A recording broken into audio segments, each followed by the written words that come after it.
So this problem is similar to the previous problem, like the example 8.8, where we were finding the length of the stub and the transmission line that is connected in series.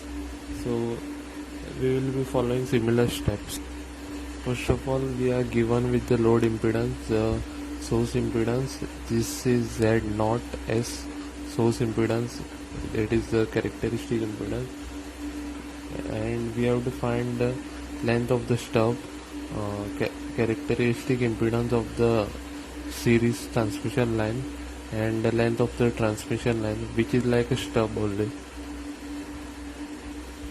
So this is similar to the previous problem.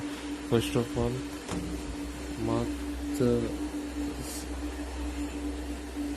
the source impedance, mark the load impedance, and since the source impedance is at center, we have to make the G equal to one circle such that any parallel element added will be, we can find the value of that capacitance.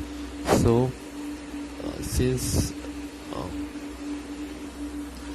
our first in figure B, since our first element after the source is a parallel component and it is a capacitor, so since we are moving downwards, and you can use an inductor as well if you want to go upwards, but since we are moving downwards, so this will be a capacitor, and if we subtract with this susceptance, we can find the capacitance value. So if you see, this is around 0.8 J and this is at the x equal to 0, so obviously this susceptance will be around 0.8 J. So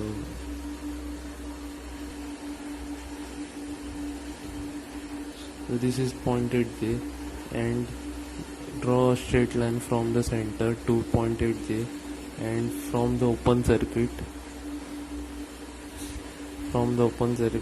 measure the distance. So this distance comes out to be around 0.105 lambda or 0.10 lambda.